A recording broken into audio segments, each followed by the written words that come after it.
سلام، امیدوارم حالتون خوب باشه. تو این جلسه میخوایم در مورد یک تکنیک بسیار مهم در زمینه آموزش موسیقی صحبت کنیم که بهش گفته میشه سولفژ. سولفژ یعنی تربیت یا آموزش ذهن برای درک نوت‌ها و فرکانس‌های مختلف موسیقی. یک تمرین خیلی مهمی هست که توی کشورهای پیشرو در زمینه آموزش موسیقی بچه‌ها و کودکان و نوجوانانشون رو اول آموزش سولفژ میدن. یعنی بارها و بارها اونا یاد میگیرن که نوت‌ها و فرکانس‌های موسیقی رو با صدای خودشون اجرا کنن تا یواش یواش ذهن یا گوششون تربیت بشه و بعد میرن سراغ آموزش سازهای مختلف. پس خیلی تمرین مهمی هست. نکته دیگه‌ای هم که توی آموزش سولفژ وجود داره اینه که برای اینکه بچه‌ها خیلی بهتر نوت‌ها و فرکانس‌های موسیقی یادشون بمونه، میان از شکل‌ها و حالت‌های مختلف دست استفاده میکنن. یعنی برای هر نوت موسیقی یک حالت دست که مثلا اینجوری یا مثلا به صورت مشت یا به صورت دست‌های اینجوری، مثلا اینجوری حالت‌های مختلف براش قرار دادن استفاده میکنن تا بچه‌ها هم نوت‌ها و فرکانس‌های مختلف موسیقی رو با صدای خودشون اجرا کنن و هم فرم دست‌هاشون رو به اون حالت‌ها بگیرن و اینجوری انگار بهتر یادشون میمونه. یعنی ما وقتی که یک کاری رو انجام میدیم بهتر یادمون میمونه. پس خیلی جالب هست که ما بیایم نوت‌های موسیقی رو هم با صدا و اون نوانس موسیقیشون یاد بگیریم، هم با فرم‌ها و حالت‌های مختلف دست و هم رنگ، یعنی ستاشون رو همزمان تمرین کنیم و گوشمون رو انگار داریم تربیت میکنیم برای درک نوت‌های موسیقی.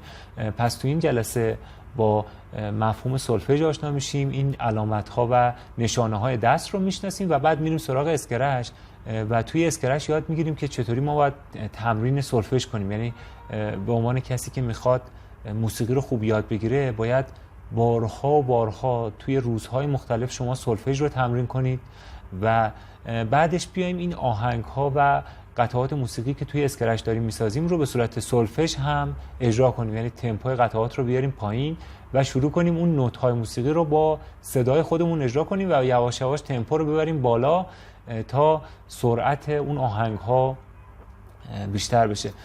خیلی ممنون میشم که این جلسه رو با دقت ببینید و بارها و بارها باهاش تمرین کنید چون خیلی جلسه مهمی هست.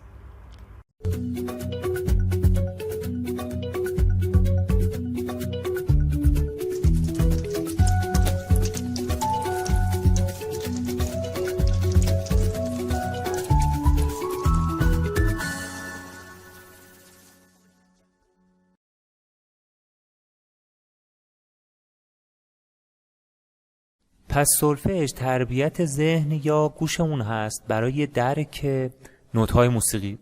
حالا توی کشورهای پیشرو از نظر آموزش موسیقی به بچه‌ها، به کودکان و نوجوانانشون اومدن یک نشانه‌هایی رو برای دست توافق کردن که وقتی که بچه‌ها دارن نوت‌های موسیقی رو یاد میگیرن و سولفژشون میکنن دستشون رو هم به این حالت‌ها در بیارن. میدونید این باعث میشه که بهتر یادشون بمونه. یعنی هم دارن گوش میکنن و هم با حنجرهشون اجرا میکنن و هم دستشون رو به یک حالتی در میارن که مربوط به اون نوت موسیقی باشه. این باعث میشه که خیلی بهتر یادشون بمونه. پس موقعی که ما داریم تمرین سولفژ انجام میدیم انگار داریم 3 تا کار رو همزمان انجام میدیم. اولیش اینه که به اون صدا خوب گوش کنیم تا تشخیص بدیم که چه نوتیه. حالا اون نوت موسیقی یک رنگ داشت دیگه، پس ما باید اون رنگ توی ذهنمون تداعی بشه. یعنی مثلا وقتی که نوت ر رو شنیدیم یا فرکانس ر رو شنیدیم باید یک رنگ نارنجی توی ذهنمون نقش ببنده. بعدش کار دوم این که سعی کنیم با صدای خودمون این آواهای موسیقی رو طوری بیان کنیم که این به این فرکانس ها نزدیک باشه. یعنی همین دوره می فا سول لا سی دو رو که داریم میگیم سعی کنیم فرکانسش هم بیشتر بشه. یعنی فرکانسش هم اینجوری افزایش پیدا کنه تا برسیم به 1 اکتاو از 2 تا 2. و کار سوم اینه که فرم دستمون رو هم طبق این علامت ها و نشانه ها تغییر بدیم تا اینجوری نوت‌های موسیقی بهتر یادم بمونه. الان اومدم توی سایت یوتیوب و سرچ کردم سولفژ هند ساینز. ببینید چقدر کلیپ های آموزشی داره برای اینکه ما بتونیم سولفژ کنیم و کنار سولفژ این فرم های دست رو هم یاد بگیریم. حالا من چند تاشو اینجا باز کردم. مثلا این خیلی کانال خوبی هست برای تمرین سولفژ که یک کلیپش رو اینجا میبینید. ببینید داره اینجوری با دستش حالتهای مختلف نوت‌های موسیقی رو اجرا میکنه. That do is where we actually started before. Do, re, mi, fa, sol, la, ti, do. میبینید شد یک اکتاو، یعنی از دو تا دو رو به صورت یک اکتاو هم نوت‌هاش رو صداشون رو اجرا کرد و هم حالتهای دستشون رو انجام داد. این کلیپ هم خیلی جالبه. این خانم اومده همین کلیپی که ما دیدیم رو توی مانیتورش باز کرده و داره باش تمرین میکنه. خیلی جالبه. ببینید Do, do, yeah, re, mi. The flat hands are nice. Down for the inspiring tone. Fa, you sing.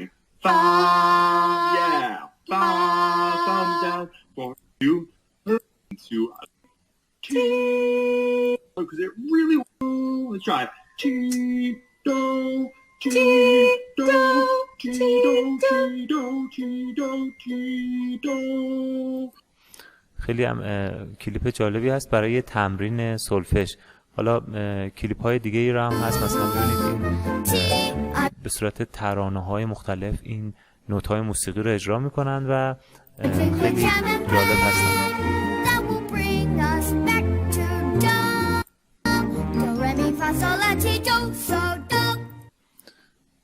این کلیپ هم مربوط به یک کلاس آموزشی موسیقی است که میبینید دقیقاً با آموزش سولفژ شروع میکنن موسیقی رو. ببینید حالتهای دست رو یاد میدن و بعد اجرای فرکانس های موسیقی.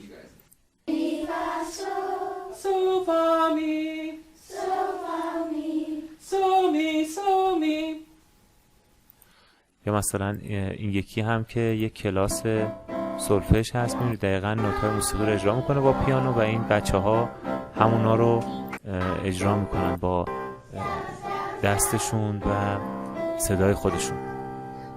پس خیلی خوب میتونیم از این کلیپ ها استفاده کنیم برای تمرین سولفژ. خب چند جلسه قبل که یک برز رو توی اسکرچ ساختیم، اومدیم از این ابزار نقاشی استفاده کردیم و مستطیل‌های رنگی رسم کردیم و باهاش یک برز ساختیم. ولی این جلسه میخوایم یک برزی بسازیم که اون نشانه یا علامت دست نوت‌های موسیقی هم این قسمت پایینش باشه. به خاطر همین من چند تا عکس ساختم که اینا رو میتونیم به عنوان شکلک یا اسپرایت وارد اسکرچ کنیم. شما هم میتونید این عکس‌ها رو دانلود کنید و توی اسکرچ خودتون ازش استفاده کنید. پس این رو من پاک میکنم و اینجا توی بخش آپلود اسپرایت این دکمه یا تیغه 2 رو به عنوان برزمون وارد میکنیم. ببینید حالا سایزش یه مقدار کوچیکه، من میزنم 160%. وقتی که زدم 160% میذارمش اینجا و مختصاتش توی این بخش ذخیره شد. ببینید اینجا ذخیره شد. حالا میگم که وقتی که این شکلک کلیک شد بره به این مختصات، بعد سایزش یه مقدار کوچکتر بشه دیگه، مثلا بشه 150% و بعد نوت 2 پخش بشه و دوباره برگرده به 160% که سایز خودش هست. ببینید حالا برای دکمه 2 ر هم همینجوری، ببینید اینجوری میارمش، بعد میذارمش اینجا، سایزش رو میکنم 160%. دقت میکنید اینجا که میذارمش، خب مختصات این توی این بلوک مختصات ذخیره میشه. این رو میتونیم کپی پیست کنیم، یعنی بیاریم اینجوری یا بندازیمش روی ر یا خودشو بگیریم کنترل سی بزنیم و بیایم اینجا پیستش کنیم، کنترل وی بزنیم. حالا این بلوک رو من میندازم کنار و این رو جایگزینش میکنم. اینجا هم باید نوت 62 یا ر رو بهش بدیم. ببینید حالا بقیه دکمه ها رو هم بسازم و ادامه بدیم.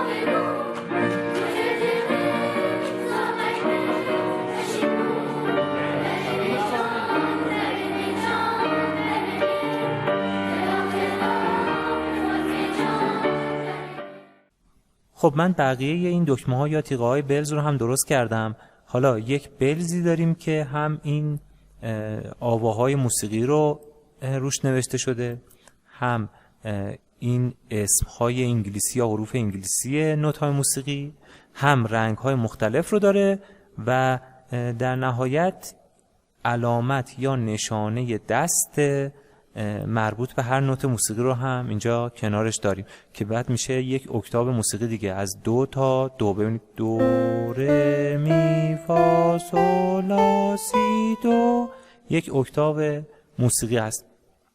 حالا این نرم افزار تیونری که روی موبایلمون هم داریم میتونیم کنارش بذاریم و هر دکمه‌ای رو که فشار میدیم سعی کنیم که اون نوت موسیقی رو با حنجره خودمون اجرا کنیم. مثلا دو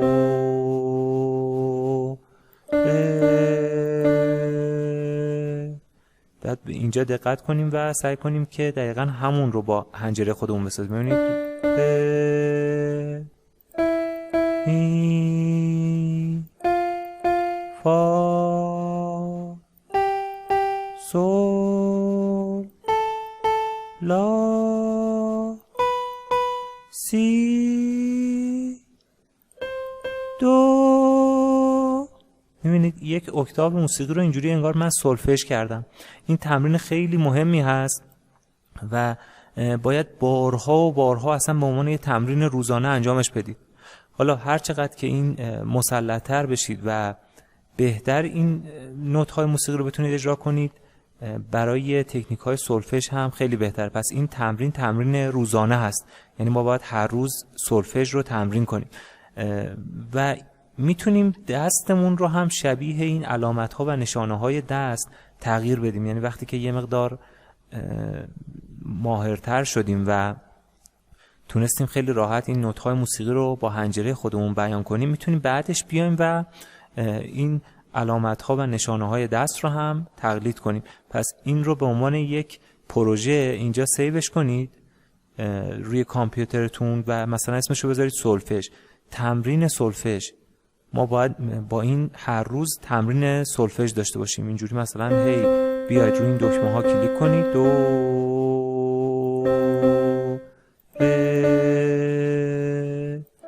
می فا سول لا سی دو.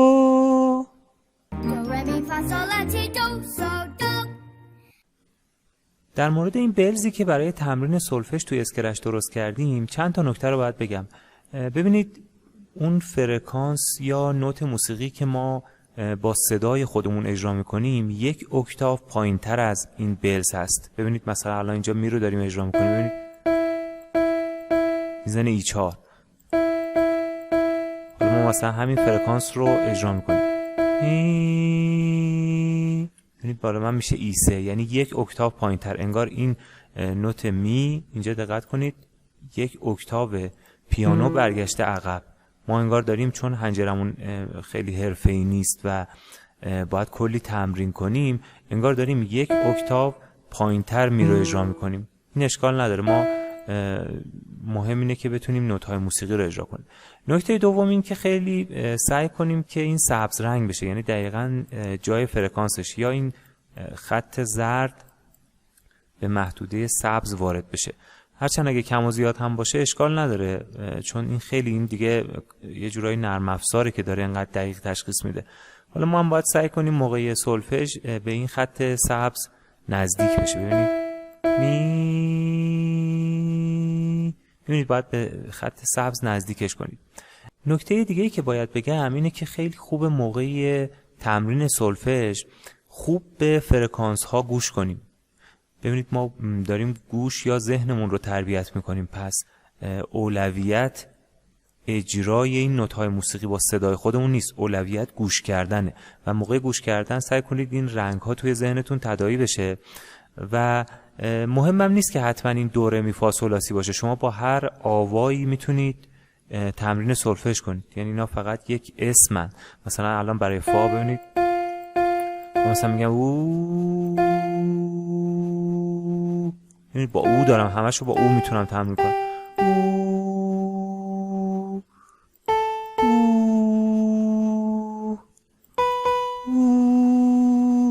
همشو با او داریم تمرین میکنیم، هیچ اشکالی هم نداره. میتونیم از این آواهای موسیقی استفاده کنیم، میتونیم از هر آوای دیگه برای سولفژ استفاده کنیم.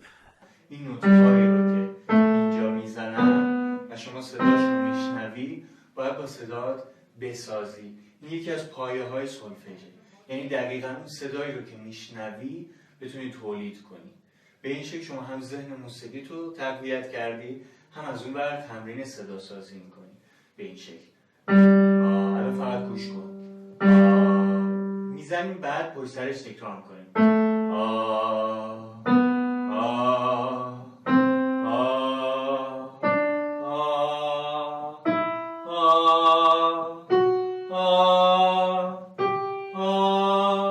بعدم همینطوری برمیگردیم پایین. و بعد از اینکه تمرینات سولفژ رو بارها و بارها انجام دادید، حالا میتونید نوت‌های مختلف، یعنی مثلا به ترتیب نباشن، میبینید مثلا بگیم که دو ره مثلا فا، یا مثلا دو ره سل، دو سل مثلا، میبینید دو سل دو سل، اینجوری باید تمرین کنید. یا حتی برعکس، مثلا سی لا سل فا می ره دو، یک اکتاو رو انگار به سمت عقب حرکت میکنیم، از سی به دو. این تمرینات خیلی خوبه و باعث میشه که ما تو سولفژ خیلی قوی بشیم. پس حتما این تمرینات رو با همین بلزی که ساختیم انجام بدید و میتونید از این نرم افزار تیونر هم کنارش کمک بگیرید. Do, re, mi, fa, sol, la, ti, do. حالا وقتی که ما نوت‌های مختلف موسیقی رو بارها و بارها سولفژشون رو تمرین کردیم و این آواهای موسیقی رو طبق فرکانسشون اجرا کردیم، این نشانه‌های دست رو هم انجام دادیم، بعدش دیگه میتونیم بیایم آهنگ‌های مختلف رو سولفژ کنیم. یک کلیپ جالب من تو اینترنت دیدم، این کلیپ رو با هم نگاه کنیم، مربوط به کلاس سولفژ استاد کریم خانی هست. Sol, do, si, do, re, mi, re, do, si, la, si, do. Sol, do, si, do, re, mi, re, do, si, la, si, do. Do, do, re, do, si, la, la, la, la, la, la, sol. Sol, do, si, do, re, mi, re, do, si, la, si, do, sol, do. خب پس این یک آموزش حرفه‌ای سولفژ هست دیگه، یعنی دارن نوت‌های موسیقی رو دقیقاً طبق اون آهنگ اجرا میکنن و تمپو و ریتم اون آهنگ رو هم کنارش دارن انجام میدن. یعنی اگر شما توی بخش‌های مختلف این کلیپ ببینید، اون صدای تق تقی که میاد مربوط به مترونوم هست دیگه، پس دارن تمپو رو هم تنظیم میکنن و بعد این سرعت آهنگ رو بیشتر میکنن و سولفژش رو تمرین میکنن. این تمرین‌های بسیار خوبی هست برای سولفژ.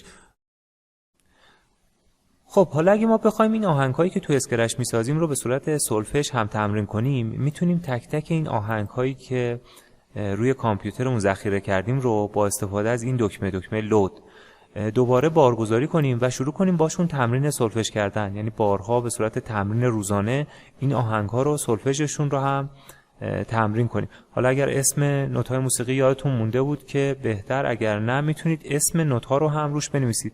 این آهنگ چون اولین آهنگی است که ما تو اسکرچ ساختیم، آهنگ جینگل بلز، من اسم نوت‌ها رو هم روش نوشتم و اینجوری به عنوان تصویر پس زمینه واردش میکنم. ببینید الان اسم نوت‌ها رو هم روش داریم. حالا میتونیم اینجوری شروع کنیم به تمرین سولفژش. این نرم افزار رو هم کنارش باز میکنیم، ببینید نرم افزار تیونر، و میبینیم که تک تک این نوت‌های موسیقی دارن اجرا میشن. حالا اگر میبینید سرعتش زیاده برای تمرین، میتونید با این بلوک تمپو که یاد گرفتیم مربوط به سرعت آهنگ ها هست دیگه، ببینید مثلا من همین آهنگ رو میذارم 80، ببینید چقدر سریعتر میشه. خب با این سولفژ تمرین کردن یه کمی سخته دیگه، میتونیم تمپو رو مثلا بیاریم پایین، بذاریمش 45، ببینید شد 45. حالا الان سرعتش خیلی آرومتره و میتونیم اینجوری شروع کنیم به سولفژ کردن، یکی یکی نوت‌های موسیقی رو بخونیم. حالا من این کار رو انجام میدم، شما هم باید توی خونه این کار رو بارها و بارها انجام بدید. می می می می می می می سول دو ره می فا فا فا فا فا می می می می ره ره می ره سول. دقت کردید اینجوری میتونید سولفژ این آهنگ‌ها رو انجام بدید. به ضرب پا هم میتونید دقت کنید. ببینید اینجاها ما باید موقع سولفژ ضرب پا بزنیم. برای اینکه ریتم این قطعه رو حفظ کنیم باید اینجاها ضرب پا بزنیم اول هر ضرب. پس این بلوک دو ضربی باید 2 تا ضرب پا داشته باشه. بعدش وقتی که بارها تمرین کردید میتونید این تمپوی مثلا قطعه رو هی بیشترش کنید و سرعت کارتون رو بیشتر کنید. مثلا من الان میذارمش 70 و موقعی که هم که دارید سولفژ میکنید سعی کنید که فرکانس موسیقیش هم رعایت بشه. حالا من چون توی سولفژ خیلی تمرین نکردم شاید دقیقاً نتونم این نوت‌های موسیقی رو طبق فرکانسشون اجرا کنم، ولی خب شما باید بارها و بارها این کار رو تمرین کنید تا بتونید. الان تمپوی قطعه رو گذاشتم 70 و میخوام با ضرب پا هم تمرینش کنم. ببینید می می می می می می می سول دو ره می فا فا فا فا فا می می می می ره ره می ره سول. دقت کردید اینجوری؟ پس میتونیم این آهنگ‌ها رو سولفژ کنیم. حالا اگر بخوایم اون حالت‌های دست رو که برای تک تک نوت‌های موسیقی یادشون گرفتیم وارد این برنامه کنیم، میتونیم یک کار خلاقانه انجام بدیم. دقت کنید من میام از این کیبورد یک کپی میگیرم که این کیبورد رو داشته باشیمش، این کیبورد رو داشته باشیمش، جدا هم میکنم، این پرچم سبز ازش جدا میکنم.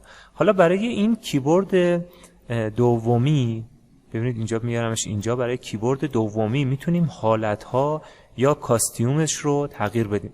پس من این کاستیوم دومش رو پاک میکنم و یک مستطیل رسم میکنم. ببینید یک مستطیل اینجا هم دقت کنید که دقیقاً اندازهش اندازه خوبی باشه و توی اسکرچمون جا بشه. دقت کردین اینجوری. حالا میتونیم مثلا یک حاشیه دور مشکی رنگ بهش بدیم، مثلا با ضخامت‌های مختلف. مثلا من الان اینجا ضخامت حاشیه‌اش رو مثلا میدم 3 یا 2. خب ببینید الان قشنگتر شد. بعد روش اسم نوتش رو می‌نویسم، اینجا نوت مثلا 2. حالا رنگ این نوت 2 رو باید ما تغییرش بدیم دیگه. اینجا باید بکنیمش رنگ قرمز، البته اینجا باید بکنیمش رنگ مشکی چون زمینه کارمون رو باید قرمز کنیم. ببین اینجا این بنفشه رو انتخاب میکنم و اینجا میذارمش روی قرمز. حالا نوت 2 با رنگ قرمز، درسته؟ اینجا هم میتونیم حالت دستش رو بارگذاری کنیم. من این حالت دست های هر نوت موسیقی رو ساختم و از این قسمت دقت کنید، از این قسمت آپلود کاستیوم آپلودش میکنم. ببینید 2 اینجوری وارد میشه. حالا این علامت دست با این ابزار پاک کن میتونید هر جاشو که خواستید پاک کنید و مرتبش کنید و بعد بزنیدش که وکتور بشه، انتخابش کنید. ببینید انتخابش کردم با وکتور، کپی توی این قرمزه، پیست. حالا اگر یه مقدار بزرگه اینجوری میتونیم قشنگ مرتبش کنیم که توی این شکلمون جا بگیره. حالا یک برنامه خیلی جالبی داریم، یک مستطیل قرمز رنگ داریم که اسم نوت روش نوشته شده و حالت دست رو هم داره. این علامت دست رو هم که نمیخوام و میریم سراغ نوت دوم که نوت ره هست. ببینید اینجا روش کلیک راست میکنم و دوپلیکیت رو میزنم، ازش یک کپی درست کرد. این یکی باید بشه رنگ نارنجی. ببینید دقیقاً این طیف رنگی که توی اسکرچ داریم همون طیف رنگ نوت‌های موسیقی است.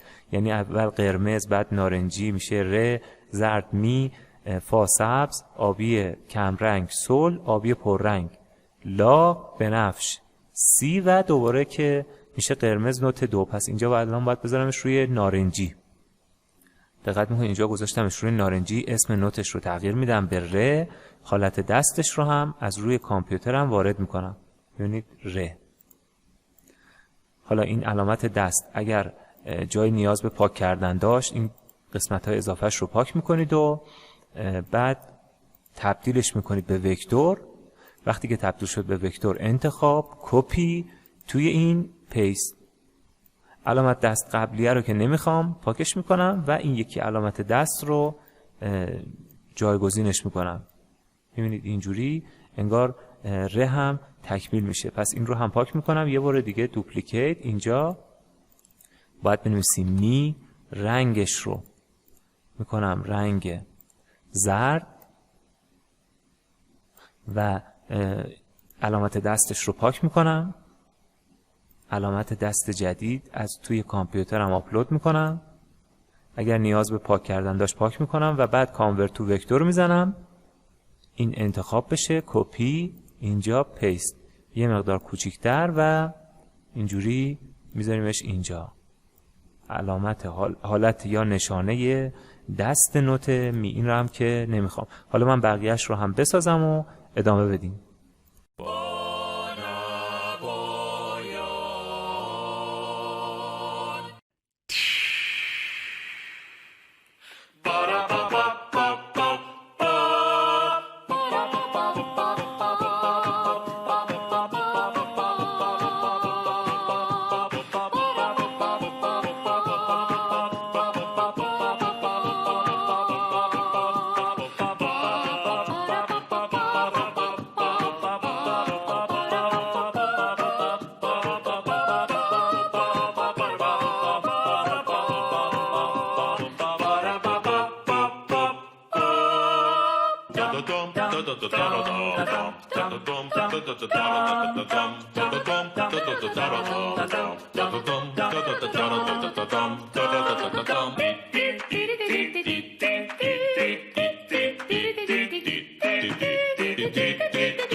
خب الان من این حالتهای مختلف دست رو برای نوت‌های موسیقی درست کردم، از دو، ره، می، فا، سول، لا، سی، دو.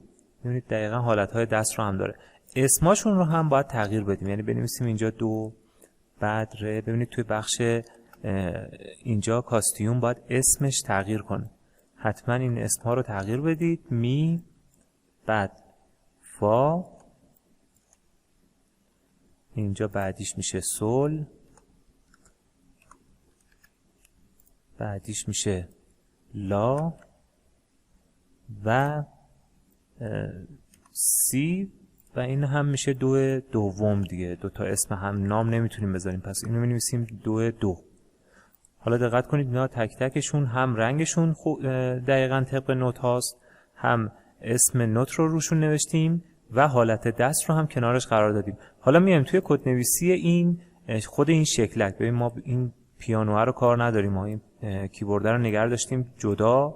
حالا برای این باید هر نوت موسیقی که اینجا میخواد پخش بشه اول کاستیوم یا حالتش بشه به اون نوت. پس میام توی بخش لوکس، ببینید اینجا توی بخش لوکس یک بلوکی داریم که اینجوری میتونیم حالتها رو مشخص کنیم، یعنی بگیم کاستومش تغییر کنه، حالتش تغییر کنه. اینو باید قبل از هر نوت بذاریم. الان نوت 64 چیه؟ مثلا می، بعدی دوباره می. همه رو اینجوری باید یکی یکی درست کنیم و قبل از هر نوت حالتش رو هم بذاریم. الان نوت 64 دوباره میشه می، من اینا رو درست میکنم. بعد میشه 67 که میشه نوت سول، دقت کنید رسیدیم اینجا. بعد میشه نوت 60 که میشه نوت دو، این دو رو انتخاب میکنم. 62 میشه ره، 64 میشه می. قبل از هر نوت ما باید حالتش رو تغییر بدیم. 65 میشه فا،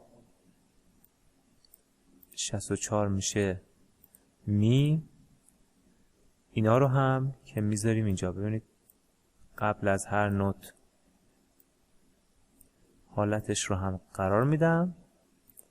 62 ره، 62 ره، دوباره 64 می، 62 ره و در آخر نوت سول. حالا دقت کنید وقتی که ما این رو ساختیم قبل از هر نوت موسیقی این شکلش هم تغییر میکنه. دقت کنید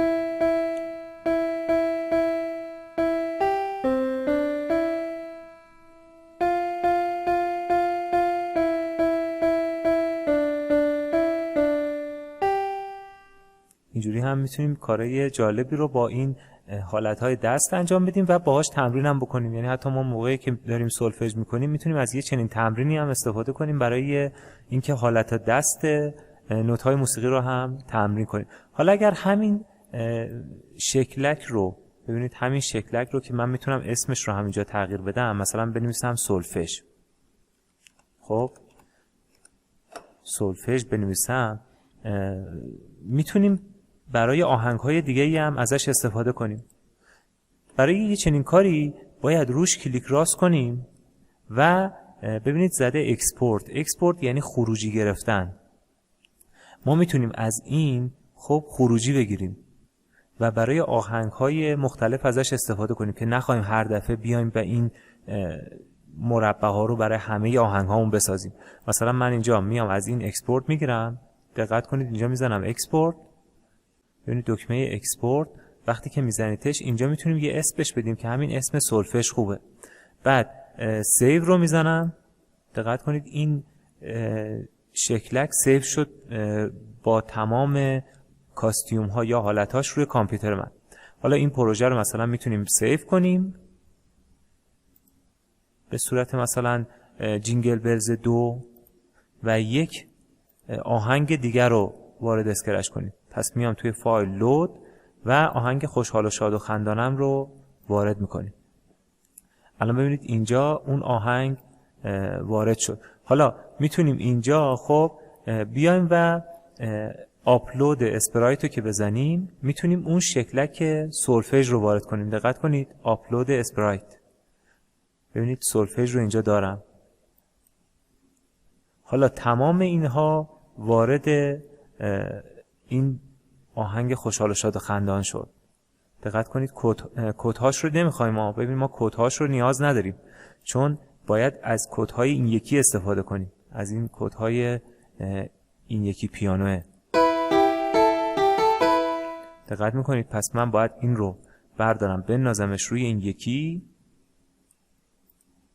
و قبلیه رو که دیگه نمیخوام. دقت کردید قبلیه رو دیگه نمیخوام. برای این یکی هم شروع کنیم به کد نویسی کردن. حالا اینو بر پرچم سبزش رو جدا میکنم، گیتار رو هم جدا میکنم که خود این رو داشته باشیم. تمپوش مشخصه 70، سازش پیانوه و تک تک اینا رو میتونیم اینجوری کاستیوماشو تغییر بدیم. قبل از نوت تغییر کاستیوم. مثلا اولیش چیه؟ 71 میشه لا. دومیش چیه؟ 67 سول. و سومی 69 میشه دوباره لا. 71 البته سی بود، اشتباه نوشتم. حالا اینجا رو دقت کنید. حالا بقیه‌اش رو که انجام ندادیم. حالا من بقیه‌اش رو هم انجام بدم. خب من حالتهای این نوت‌های موسیقی رو هم تغییر دادم و برای هر کدومشون قبل از نوتش حالت دست خودش رو گذاشتم. حالا اگر آهنگ هامون رو میزان بندی هم کنیم مشکلی نداره، دقیقا همون اتفاق میفته. مثلا برای میزان هشتم ما میتونیم اینجوری میزان بندی بکنیم دیگه، مثلا 1 2 3 1 2 3. فقط اینجا باید این بلوک های کاستیوم رو هم برای میزان بندی استفاده کنیم تا بتونیم آهنگ های میزان بندی شده رو هم با این برنامه‌مون درست کنیم. حالا اینجا رو دقت کنید، تک تک نوت های موسیقی قبلش حالت دستش رو هم میبینیم.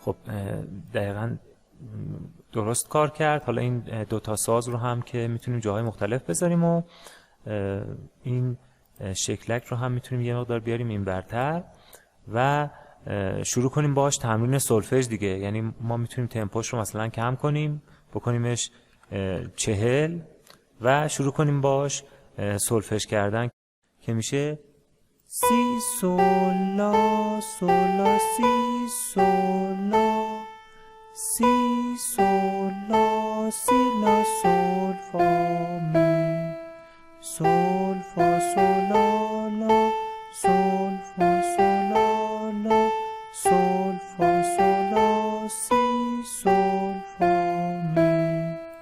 دقت کردید اینجوری میتونیم این آهنگ رو بارها و بارها سولفژش رو تمرین کنیم با تمپوهای پایین، سرعت‌های پایین. بعد میتونیم سرعتش رو هم بیشتر هم بکنیم، مثلا بکنیمش 55. سی سول لا سول لا سی سول لا سی سول لا سی لا سول فا می سول فا سول لا لا سول فا سول لا لا سول فا سول لا سی سول فا می. اینجوری مثلا میتونیم هی سرعت این آهنگ رو بیشتر کنیم. مثلا دیگه بذاریمش روی تمپو 70 که خود قطعه اصلی هست. فقط شما باید بارها و بارها این کار رو تمرین کنید تا بتونید بدون اشتباه این آهنگ رو سولفژ کنید. سی سول لا سول لا سی سول لا سی سول لا سی لا سول فا می سول فا سول لا لا سول فا سول لا لا سول فا سول لا سی سول فا می. که اینجوری میتونید با سرعت بیشتر هم سولفژ این آهنگ رو تمرین کنید. حتما به فرکانس های موسیقیش خوب گوش کنید، خیلی مهمه گوش کردن.